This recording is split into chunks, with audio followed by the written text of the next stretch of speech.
So I just finished a breathing class with Niraj Naik, and it was the single weirdest, most spiritual, most amazing moment of my life. Full stop. I don't even have the terminology to explain what happened to me, the visuals that I saw, and I don't even know how to start. So,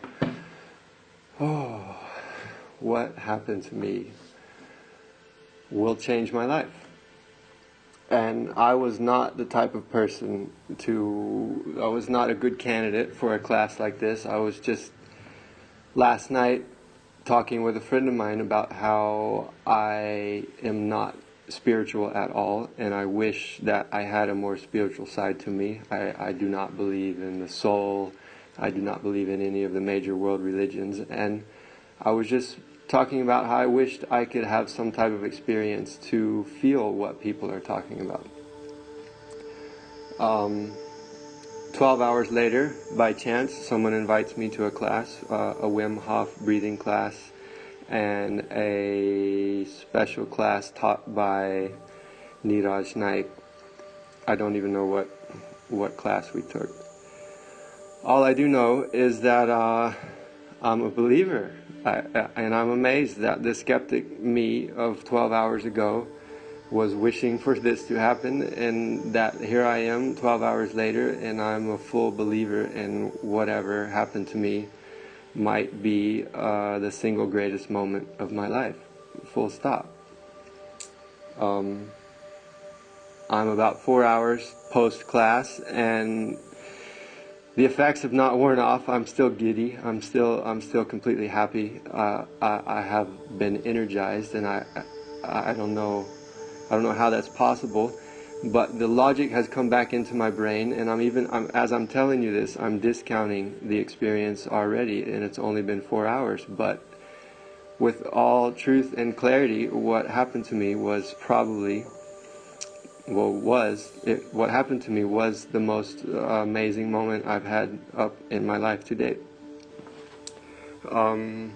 We were doing breathing exercises, and I got to a point when I started to feel uncomfortable. This is maybe 20 minutes or so. It's hard to say how long into the class this was, but I started to feel uncomfortable, but I also thought that, I completely trust what Niraj is doing, and he's earned my trust, and I'm just going to go with it. And when he says to breathe faster and deeper and harder, I'm uncomfortable, but he's earned my trust, and I believe, at least for today, I believe I'm going to follow him, and I'm going to accept whatever happens. My hands began to cramp up. My toes began to cramp up as you're, super oxygenating your blood. My lips and my face began to cramp up. I noticed that I could no longer squeeze my hands or curl my fingers in. They were completely immobilized. And my lips and my face were immobilized. I could no longer smile. But for some reason I trusted Niraj, and I kept with the breathing. I didn't back off. If anything,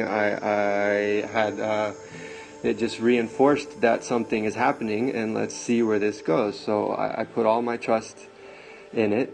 I'm all in, so to speak, and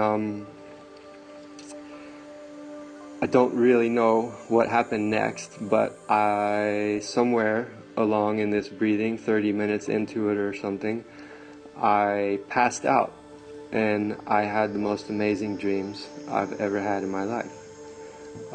Spiritual dreams, geometric dreams, mathematical dreams, almost like I could see the world as a matrix. The Fibonacci sequence was a repeat visual that I had in purple and black. I could see the nature's number, so to speak. I could see spirals. I could see a spiral shell, basically the outline of the Fibonacci sequence. And the Fibonacci shell, the spiral shell, was twisting to the right and twisting back to the left, and it was it was in tune with breathing. So it was basically like nature breathing through the Fibonacci sequence. It was spinning to the right and spinning to the left and spinning to the right and spinning to the left. And this would repeat itself in flashing in and out of other geometric shapes and matrix type movie sequences, and just the best visuals I've ever had. I can't even really put it into words and explain what happened to me. And I don't know how long that lasted in the physical world. It lasted for me what felt like a half hour, and as I came out of this dream state, the last thing I remember was breathing. So I don't know how much time passed, but as I came out of this dream state, the first thing I was aware of is Niraj holding my hand and saying, "You're going to be okay." And he's not just holding my hand sitting next to me, he's holding my hand and floating in the sky. And he's got the aura around his whole body, like you would see in a Mexican painting of Mother Teresa, with all the colors outlined around his head. And he's holding my hand and he's tapping my hand, going, you're gonna be okay. You're gonna be okay. And then, so I opened my eyes, and that's what I saw. I saw all the colors. I didn't see Niraj there, whatever state he was in. And I don't truly even know if that actually happened. That could have been the dream state, I don't know. But when I opened my eyes, Niraj was right there, and he said, "Are you okay?" And I said yes, although I have no idea if I was okay or not. I was completely out of my mind. And so I said yes, and he let me to it, let me be. I said yes, and he let me be, and I immediately closed my eyes because I was still in whatever dreamy state was going on. DMT, spirit molecule induced, I don't really know what was happening to me. But I immediately closed my eyes, and all of those visuals came back. And I think they all stayed with me for at least another 15 minutes. I don't know the time. I was too far out of my mind, but it seemed like those visuals and those dreams were there, and I was trying my hardest in my conscious mind to remember exactly what was happening, because it wasn't like urgently important, but it seemed like this is something that I need to remember, and I need a pen, and I need a piece of paper, and I need to put this down on paper as fast as I can. I'm a little bit late with that. This is 4 hours post dreamy state, so I'm just trying to slowly go through, rehash what happened to me.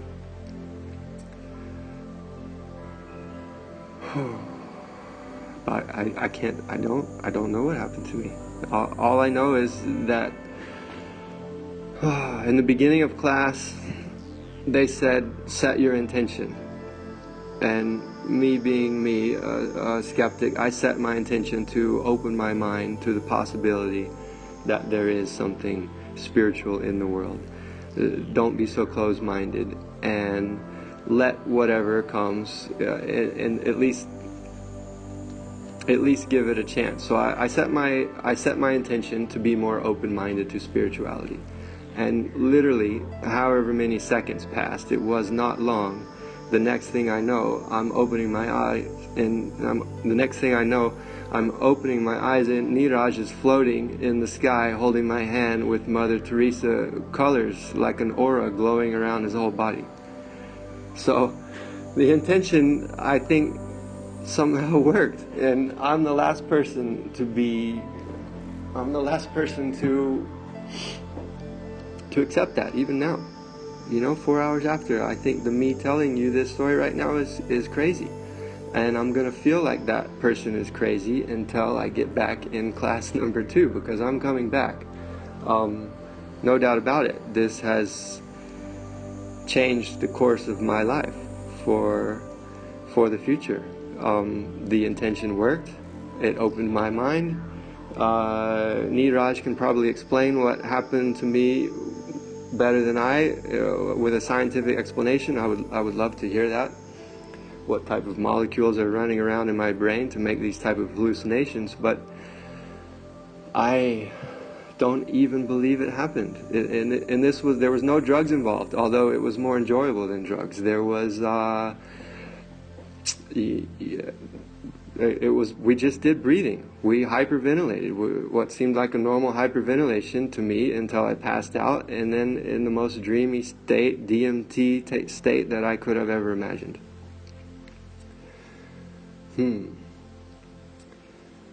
What can be usable of this speech? You're gonna have to cut it.